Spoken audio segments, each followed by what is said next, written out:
the casual musician? Long tones. You know 'em, you love 'em, but how much do you really love them? Long tones can mean any note or sequence of notes that you hold for a considerable amount of time. It could be scales and slow whole notes, a specific long tone method, or sustained low notes at the end of the playing day, sometimes called warm downs. Like everything difficult, practicing long tones can become a chore, and eventually just a maintenance part of your warm-up routine. But I challenge you to make the most of your long tones, to suck the marrow out of each beat of each frequency of every note. When you treat long tones as necessary and complex methods, long tones become necessary vitamins for your trumpet. What can long tones do for your playing? I'm not a welder, but I've been known to stick a couple pieces of 1/8-inch steel together from time to time. On my little flux core welder, there is an hour meter to track how much time the transformer is engaged to create the high voltages needed to weld. I feel like when I do metal work, I'm welding a lot, but it's really 10 to 20 seconds at a time, so I'm always a little surprised to see how low the hour meter is. Not a lot of spool gun on source material time.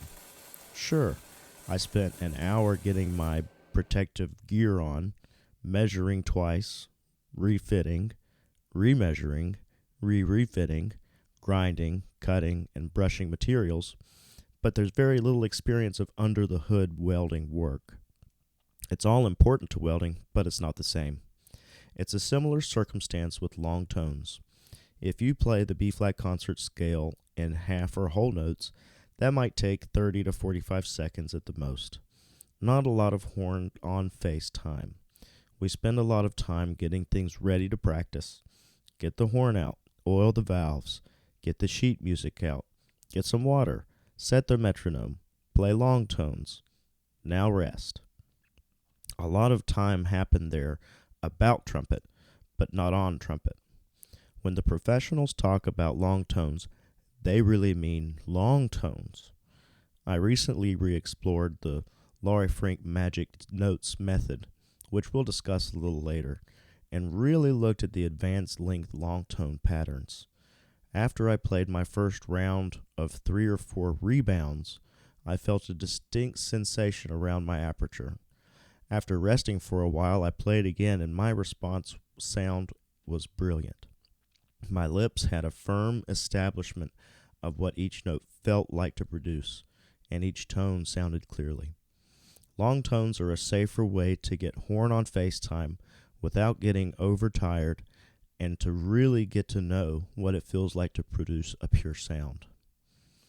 When you listen to long tones, listen for the center of pitch. Listen for resonances and overtones and sparkles.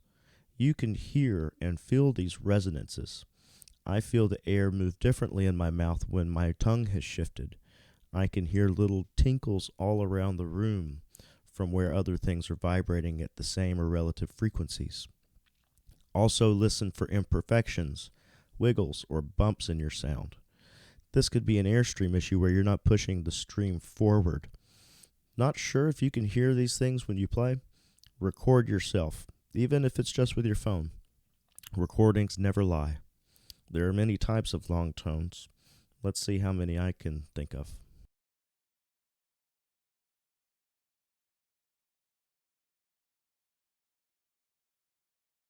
I heard a legend a while ago about a popular trumpet player who subscribed to a long tone method they called the 15-minute G. I say it's a legend because I heard about it in school, but I can't find anything online to confirm its validity. This player would literally play an in-staff G for 15 minutes and then rest. That's a long time to listen to your sound. It was also one of the pinnacles of the studies this player professed. You don't start playing 15 minutes straight on your face. You have to build up to it. Not only does it improve your stamina, but it gives you a ton of horn on face time. I can see some downsides to this methods. 15 minutes is a long time to try and focus just on your tone. I get lost in my head without much time. Again, I'm not sure if this method is true, but it's a great way to get horn on face time. Soft poo attacks might have a funny name, but they serve a serious purpose.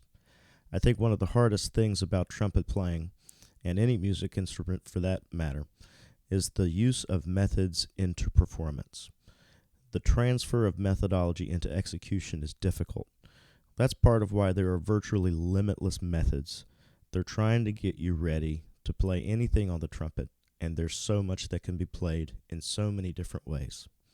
Soft poos are a great way to develop your range and center of pitch with the most relaxed and efficient use of your energies as possible. The key is to play through each partial with a poo attack, meaning no tongue and just allowing the lips to start the note. And hold the note just about as quietly as you can for as long as you can. Go through this partial series and then go on to the next fingering option.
There's just something magical about articulating a sustained note twice.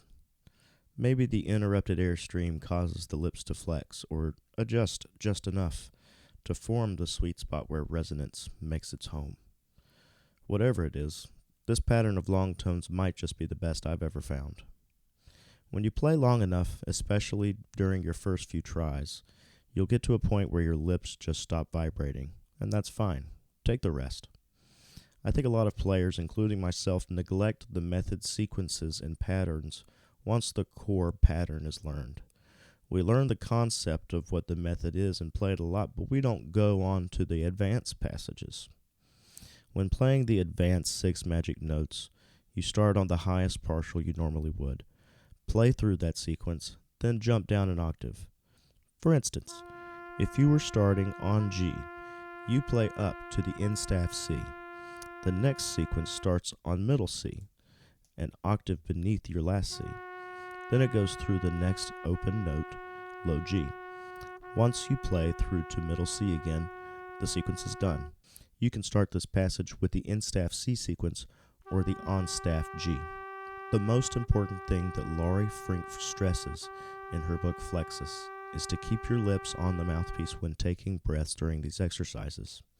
She suggests that when you have run out of breath, don't move, but gently take in a slow and deep breath through the nose, keeping the mouthpiece and embouchure in place. Doing this keeps your muscles focused on one aperture placement instead of you guessing where to put the mouthpiece.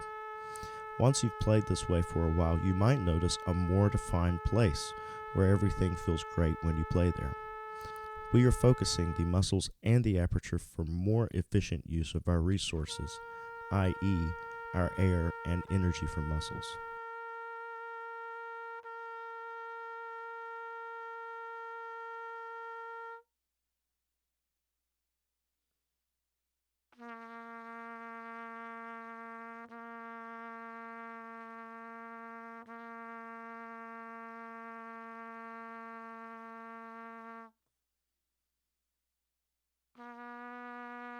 With alternating high and low notes, starting on F sharp, we go down a half step to F, above a half step, G, and so on and so on. This method equally extends the range up and down at the same time. Sometimes it can be difficult to remember what note comes next if you don't have it in front of you. The partials can become muddled, but hearing the note in your head before you play really helps. I would consider warm downs long tones. They are long tones that are the very last thing that are played on the horn before you put it up for a while. Starting a concert B flat, play whole notes that descend increasingly until you get to F sharp, and then come back up. Play these very gently and softly, but still with a good sound. There are other methods of brass studies that seem to incorporate long tones and scalar or arpeggiated patterns called flow studies. Chikowitz is one of the most popular for his flow studies method. The idea is to keep the air supply continuing as you would a long tone, but now interjecting more notes, making one continuous connected passage.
An often overlooked warning of playing anything on the trumpet, but long tones included, is to rest at least as long as you have played.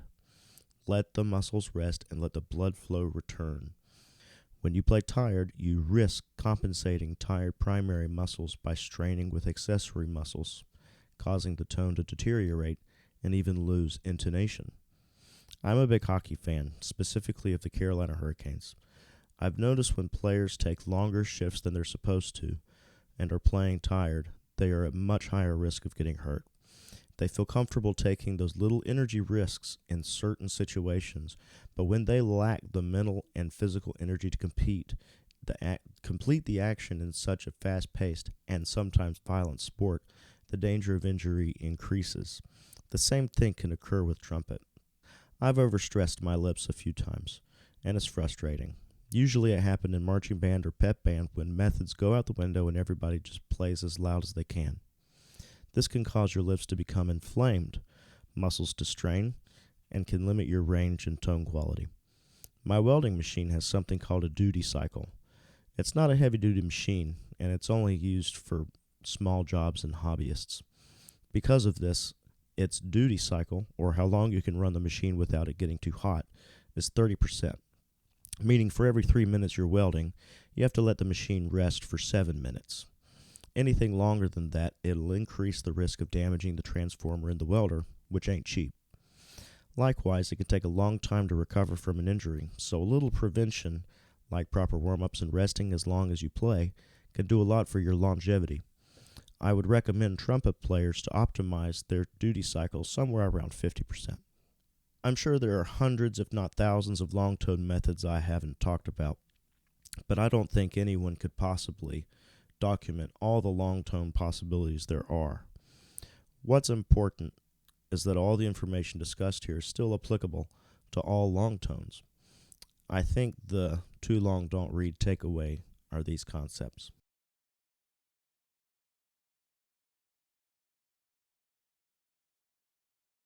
Play quietly and slowly. Like weight training, the slower the reps, the more muscles you rip. Hold the tone to the very end of the note duration and cut it off perfectly every time. We have to have discipline in all aspects of playing. Long tones are not an exception, especially since we are focusing only on a few things and not really changing pitch or playing difficult rhythms. It's important to look even deeper into our long tone performance. Make every long tone pure and perfectly open. Remember, this is the most important thing to do on trumpet is to make a beautiful sound every time. Use this time to get to know what it feels like to play these notes. Playing trumpet can have a lot to do with feeling. I can feel when I'm out of tune or when I'm off the center of pitch. I can feel when I'm forcing it too much. Try to play the note long enough to focus on what your air support feels like, what the inner oral pressure feels like, what the pressure on your top lip feels like, and what resistance your horn gives you feels like. Whatever your experience or skill level as a musician now, long tones are an essential part of maintaining and improving your overall sound and ability as a brass player. So just as your dentist reminds you to floss, the casual musician said, don't forget to play your long tones. If you like this video, give it a thumbs up. If you have a question about playing trumpet or music in general, leave me a comment. Chances are someone else is struggling with the same thing you are. Maybe I can make a video on the subject to help you and your musical journey.